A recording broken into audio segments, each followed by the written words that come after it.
Hi friends, welcome to my YouTube channel. ఇంకా నా ఛానల్ని ఎవరైతే సబ్స్క్రైబ్ చేసుకోలేదో please subscribe to my channel.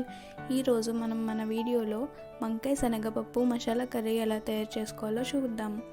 దానికోసం ముందుగా 4 లేదా 5 ఉల్లిపాయలు, పచ్చిమిర్చి తీసుకుని చిన్న చిన్న ముక్కలుగా చూపించిన విధంగా కట్ చేసుకోవాలి. అలాగే వంకాయలు కూడా తీసుకుని చూపించిన విధంగా కట్ చేసుకుని నీటిలో అయితే వేసుకోవాలి. ఇలా వేసుకోవడం వల్ల వంకాయ అయితే రంగు మారకుండా ఉంటుంది. ఈ కర్రీ కోసం తెల్ల వంకాయలు యూజ్ చేస్తే కర్రీ చాలా టేస్టీగా వస్తుంది. ఇప్పుడు తయారీ విధానం చూద్దాం రండి. ముందుగా స్టవ్ మీద బాండి పెట్టుకోండి. దాంట్లో 3 టేబుల్ స్పూన్ ఆయిల్ వేసుకోవాలి. ఒకవేళ మీకు ఆయిల్ ఎక్కువ ఇష్టం లేకపోతే తక్కువ ఆయిల్ అన్నా వేసుకోవచ్చు. దాంట్లో 1 టేబుల్ స్పూన్ పసుపు వేసుకోండి. ఈ శనగపప్పు అయితే ముందు 4 అవర్స్ ముందుగానే నానబెట్టుకుని పక్కన పెట్టుకోవాలి. ఈ ఆయిల్లో మనం ముందుగానే కట్ చేసి పెట్టుకున్న ఆనియన్స్ అండ్ పచ్చిమిర్చి కూడా వేసేసుకోవాలి. ఒకసారి మిక్స్ చేస్తూ కొంచెం వేగనివ్వాలి.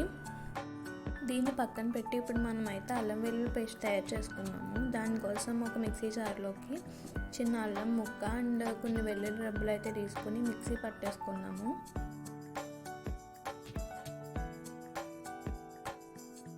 ఈ లోపల మన ఆనియన్స్ అయితే గోల్డ్ కలర్లోకి వచ్చాయి. దీంట్లో మీకు తగినంత సాల్ట్ వేసుకుని మనం ముందుగా మిక్స్ చేసి పెట్టుకున్న అల్లం వెల్లుల్లి పేస్ట్ని అయితే దీంట్లో వేసేసుకోవాలి. బాగా ఒకసారి మిక్స్ చేసుకోవాలి. ఇది కొంచెం వేగిన తర్వాత మనం ముందుగా కట్ చేసి పెట్టుకున్న వంకాయ ముక్కల్ని దీంట్లో వేసుకోవాలి. అలాగే నానబెట్టుకున్న శనగపప్పును కూడా దీంట్లో వేసుకోవాలి. శనగపప్పు ఎక్కువ క్వాంటిటీలో కావాలనుకుంటే ఎక్కువగా వేసుకోవచ్చు, లేదా మనం తక్కువగా తింటామనుకుంటే తక్కువగా వేసుకోవచ్చు. దీన్ని మనం చూపించిన విధంగానే మిక్స్ చేసుకోవాలి. ఒకవేళ స్పూన్తో కనుక మిక్స్ చేస్తే ఆ వంకాయ ముక్క అనేది విరిగిపోతుంది. దాంట్లో మనం తగినంత కారం వేసుకోవాలి. కారం వేసుకున్న తర్వాత ఒకసారి బాగా మిక్స్ చేసుకోవాలి. మిక్స్ చేసుకున్నాక కాసేపు మగ్గనివ్వాలి. దీంట్లో మనం కసూరి మేతి అయితే వేసుకోవచ్చు. ఒకవేళ మీ దగ్గర లేకపోతే అవసరం లేదు. ఇది వేసుకోవడం వల్ల మీకు టేస్ట్ అయితే ఎన్హాన్స్ అవుతుంది. దీంట్లో తగినన్ని వాటర్ వేసుకుంటూ మిక్స్ చేసుకోవాలి. ఇలా మిక్స్ చేసిన తర్వాత మూత పెట్టుకుని కాసేపు మగ్గనివ్వాలి. ఈ కర్రీ మీ ఇంట్లో కూడా మీరు ట్రై చేసి ఎలా వచ్చిందో నాకు కామెంట్ సెక్షన్లో కామెంట్ చేసేయండి. మీకు ఇంకా ఏ కర్రీ వీడియోస్ కావాలనుకుంటున్నారో నాకైతే కామెంట్ సెక్షన్లో కామెంట్ చేసేయండి.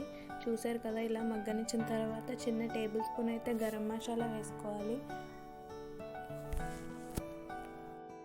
కొత్తిమీర వేసుకుని సర్వ్ చేసుకుంటే గుమగుమలాడే వంకాయ శనగపప్పు మసాలా కర్రీ అయితే రెడీ అయిపోతుంది. మీరు కూడా ట్రై చేయండి.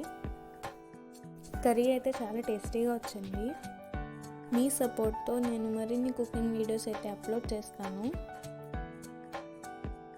So please support to my channel. ఒకవేళ మీకు ఈ కర్రీ నచ్చినట్టయితే ఒక లైక్ వేసుకోండి. Thank you for watching. Bye.